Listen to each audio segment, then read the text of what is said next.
ওয়াইটিতে যা চলছে, মানে কোনটা ছেড়ে কোনটা নিয়ে কি কথা বলবো, কি বলবো কি না বলবো, কোথা থেকে শুরু করব, কোথায় গিয়ে সেটাকে শেষ করব, নানান রকম চিন্তাভাবনা মাথায় চলছে। তো তার ফাঁকে একটা টপিক আমি এইমাত্র দেখতে পেলাম, এইমাত্র না, বিগত দুদিন ধরেই দেখছি। আর যে বিষয়টা নিয়ে এই যে জলঘোলা চলছে বা এই যে একটা অশান্তি বা একটা ঠান্ডা লড়াইয়ের একটা আবার সূচনা কোথাও না কোথাও হচ্ছে, সেটা নিয়ে অবশ্যই আমি থার্ড ভিডিওতে আসবো। কিছু কথা আছে আমার, সেগুলো অবশ্যই করে বলা, ক্লিয়ার করা খুব দরকার, এটা আমার মনে হয়।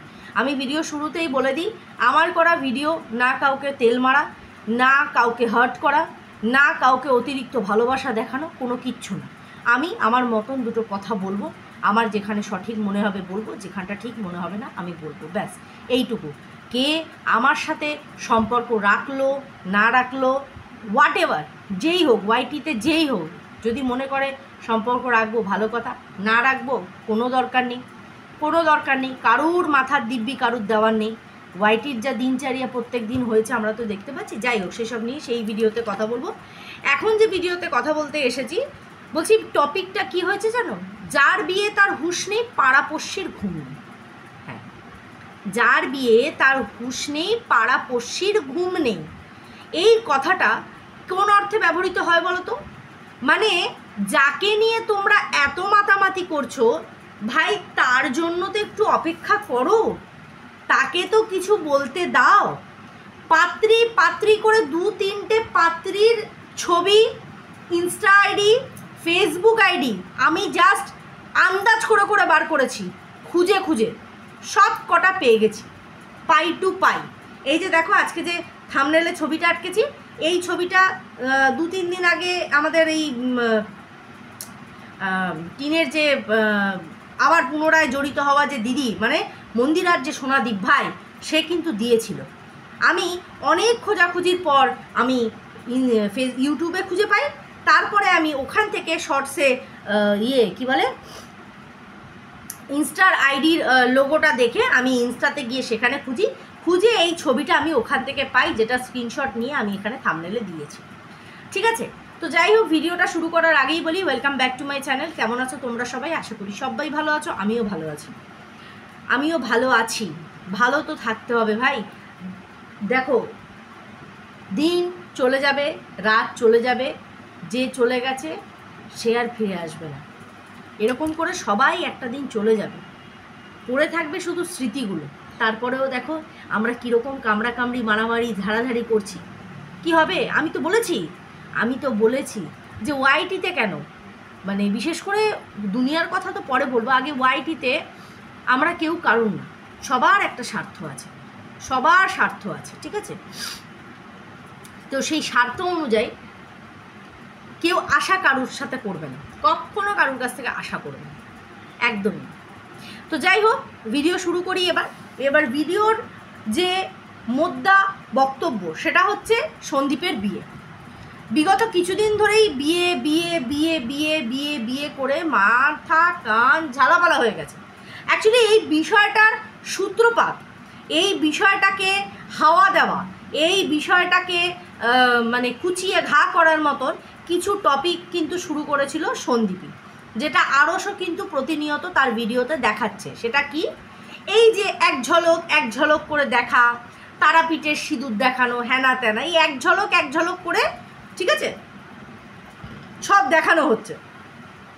এক ঝলক করে করে একবার এর হাত দেখা যাচ্ছে, একবার পা দেখা যাচ্ছে, একবার চোখ দেখা যাচ্ছে, একবার চুল দেখা যাচ্ছে।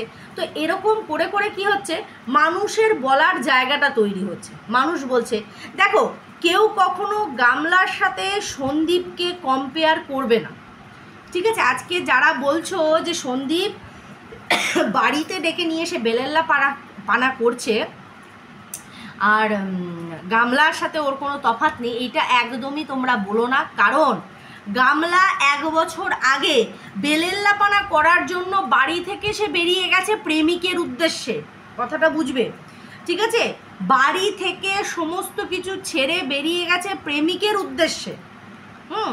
তারপরে গিয়ে নিজের স্বীকারোক্তি হাতের লেখনের দ্বারা নিজের কমিউনিটি পোস্টেও দিয়েছে। সেই কমিউনিটি পোস্টের ছবি এখনও আমাদের কাছে জলজল করছে অ্যাজ এ প্রুফ যে সে এটা স্বীকার করেছে যে ল্যাটাদীপ্তর সাথে তার একটা বাবা জলনদীপ মাসি বলে কি না রণদীপ্ত বাবু, আমার বদজম হয়ে গিয়ে না জঘন্য চোয়া ঢেকুর উঠছে, বিশ্বাস করো, দুর্গন্ধযুক্ত। তো যাই হোক, এই ল্যাটাদীপ্তর সাথে একটা সম্পর্ক আছে, ডে 1 থেকে হাত ধরেছে, হোয়াট এভার, হ্যানা তানা তানা তানা দেন। তো এবার কথা হচ্ছে, এই ঘটনাটা ঘটে গেছে 1 বছর, সম্পর্ক স্টিল কন্টিনিউ চলছে, ঠিক আছে। আভাস, এই শুক্রবার না থাকা, শনিবার অফ দেওয়া, রবিবার অফ দেওয়া, আমরা বুঝতে পারি, ঠিক আছে। শুক্রবারেরটা ভিডিওটাকে শনিবার দিনকে শিডিউল করে রাখা থাকে, সেই শিডিউলটা অটোমেটিক্যালি শনিবার পাবলিশ হয়ে যায়, বাট শনিবারের কোনো ভিডিও রবিবার দিনকে আমরা পাই না, হয়েছে। এইভাবে আমাদের চলছে, আমরা দেখছি। তারপরেও যারা অন্ধের মতন কথা বলে তারা অন্ধের মতন বলে, আর যারা দেখে কথা বলে তারা দেখে সমস্ত কিছু বিচার বিবেচনা করে কথা বলে। আমাদের মেন কাজ কি, যারা যারা আমরা সন্দীপকে সাপোর্ট করি, সন্দীপের ভুলটা দেখলেও যেমন সন্দীপকে বলবো, অবশ্যই করে কটাক্ষ, হিংস্রতা এইভাবে না, অবশ্যই বলবো যেটা ভুল সেটা ভুল, ঠিক আছে। আর যেখানটা অতিরিক্ত হয়ে যাচ্ছে সেখানটাও আমরা কিন্তু নিজেদেরকে কন্ট্রোল করব, এটা যার যার তার ওপর। আজকে এই যে সন্দীপের বিয়ে হয়ে গেছে, এই যে জিনিসটা, এটা নিয়ে কে বা কারা বলেছে সেটা তোমরা জানো। আজকে সন্দীপের তরফ থেকে একটা ভিডিও এসছে যেখানে সন্দীপ বলেছে তোমরা তৈরি থেকো, প্রমাণগুলো নিই, কারণ ওগুলো লাগবে। কথা হচ্ছে, আমি এই সেম এই কথাটাই বলেছি যে যার জিনিস সে যতক্ষণ না কিছু বলছে আগ বাড়িয়ে না বলাটাই বেটার, বোঝাতে পারছি জিনিসটা। যেমন বেশ কয়েক মাস আগে আমি এরকম শুরু করেছিলাম একটা, যে আইন সংক্রান্ত এত ইন ডিটেলস আলোচনা এতটা ডিপলি করাটা উচিত না, ঠিক আছে। কারণ আলটিমেট যখন কিছু হবে না তখন খিল্লির পাত্র হব। আমার ওই কথাটা কিন্তু মিলেছে। আজ অবধিও আমরা MSN-এর কেসটাতে কোনো সুরাহা পাইনি, কিন্তু 7ই ডিসেম্বর ওই হবে, অমুক তারিখে ওই হবে, অমুক ওই হবে। দেখো, এটা খিল্লির পাত্র হয়ে গেছে অন্য সাইডের মানুষের কাছে। এটা আমরা জানি যে আজকে একটা আইনত বিষয়ে গেলে পরে সেখানে একটা স্পেসিফিক টাইম লাগে, ঠিক আছে, কিন্তু কত সময় লাগে সেটা আমরা জানি না। 1 মাস, 2 মাস, 5 মাস, 1 বছর, 2 বছর জানি না। কারণ আইনের কাছে এরকম প্রচুর বড় বড় ক্রিমিনাল কেস থাকে, তো এইগুলো তো নস্যি সেগুলোর কাছে, তাই তো। আমরা জানি যে কোনো মানুষকে এরকম ভার্বালি অ্যাটাক করা, যেটা করা হয়েছে MSN-দের ওপর সেই মাত্রায়, কিন্তু তারপরেও আইনের চোখে কিন্তু এটা একটা নিমিত্ত মাত্র, একটা নস্যি, বোঝাতে পারছি। তাহলে এই কেসগুলো ঝুলে আছে। আজকে আমরা যারা বলেছি তারা কোথাও না কোথাও খিল্লির পাত্র হয়েছি, সেই কারণেই আমার বলার উদ্দেশ্য ছিল। সেই রকমই যার বিয়ে হয়েছে কি হয়নি সেটা সে বলুক।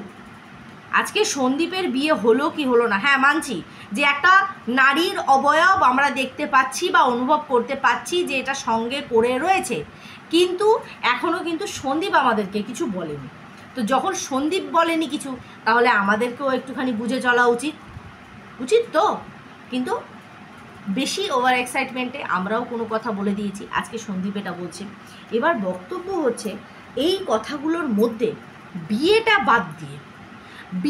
বাদ দিয়ে যদি ন্যূনতম সত্যি থাকে যে মেয়েটাকে ইঙ্গিত করা হচ্ছে, বা আমি ইনস্টাতে গিয়ে যে মেয়েটাকে দেখে আসলাম, মানে যে মেয়েটার ছবিকে স্ক্রিনশট করে আমি থাম্বনেলে দিয়েছি, এই মেয়েটা যদি সেই মেয়েটা হয় যে যার সাথে একটা নতুন সম্পর্ক আস্তে আস্তে তৈরি হচ্ছে, নিজেরা নিজেদেরকে চিনছে, যদি এটা হয়ে থাকে, আমি বলবো সন্দীপ ভেবে চিনতে নেবে। এমনিও এই কথাটা আমি তোমাকে বলেছি যে একটু ভেবে চিনতে নেবে, যাতে পূর্বে করা ভুলগুলো পুনরায় যেন বর্তমানে না হয়। আজকে এই মেয়েটাকে দেখে, মেয়েটার বডি ল্যাঙ্গুয়েজ বলো, মেয়েটার চাউনি বলো, মেয়েটার কথা বলার ধরন বলো, আমার পার্সোনালি ভালো লাগেনি, ঠিক আছে। এখানে শুধুমাত্র সন্দীপের ভবিষ্যৎ না, এখানে কিন্তু কৃষাণু মেন ভবিষ্যৎটা জড়িয়ে আছে তোমাদের সম্পর্কের ওপর। তুমি যার সাথেই সম্পর্ক করো না কেন, আমরা চাইব তোমার সংসার হোক, পুনরায় তুমি সুখে থাকো, কিন্তু সঠিক মানুষের সাথে। এমন না যে সেই চোখে ধুলো দিয়ে আবার পুনরায় ভুল মানুষ আসলো আর এখানে পুনরায় সাফার করতে হলো কৃষাণুকে। আমি এটা চাই না, কারণ আলটিমেটলি সে কিন্তু সৎ মা যে আসছে, ঠিক আছে? সেইখানে দাঁড়িয়ে অবশ্যই করে ভালোটাই আমরা চাইবো, যেটা কৃষাণুর জন্য বেস্ট হবে। তাই সন্দীপের কাছে আমার হাত জোর করে রিকোয়েস্ট, সন্দীপ বিয়ে ঠিয়ে আমি ওই বিষয়তে যাচ্ছি না, কিন্তু যদি নতুন কোনো সম্পর্ক তৈরি করে থাকো, বিচার বিবেচনা ভালো মতন সমস্ত কিছু জেনে বুঝে তারপরে এগিয়ে, শুধু তোমার জন্য না, তোমার ছেলের ভবিষ্যতের দিকে তাকিয়ে। ব্যাস এইটুকুই বলো। যাই হোক বন্ধুরা, ভিডিওটা এখানেই এন্ড করছি। যে আমি চাই না যে কৃষাণুর ভবিষ্যৎটা আবার নষ্টর দিকে যাক, চাই না। আমি কেন, যারা যারা সন্দীপকে ভালোবাসো তারা প্রত্যেকেই জানো কৃষাণুকেও তোমরা কতটা ভালোবাসো। হ্যাঁ, তো সেক্ষেত্রে দাঁড়িয়ে আমরা সবাই চাই কৃষাণুর যেটাতে ভালো হবে সেটা। চলো ভিডিওটা এখানেই এন্ড করছি। আমার কথাগুলো যদি কোথাও না কোথাও তোমাদের সঠিক মনে হয় অবশ্যই করে কমেন্টের দ্বারা বলো। আর থার্ড যে ভিডিওটা নিয়ে আসছি, আশা রাখবো তোমরা দেখবে। কিছু কথা বলতে লাগে, ভালো লাগছে না, আর বিশ্বাস করো ভালো লাগছে না। সবাই খুব ভালো থেকো, সুস্থ থেকো।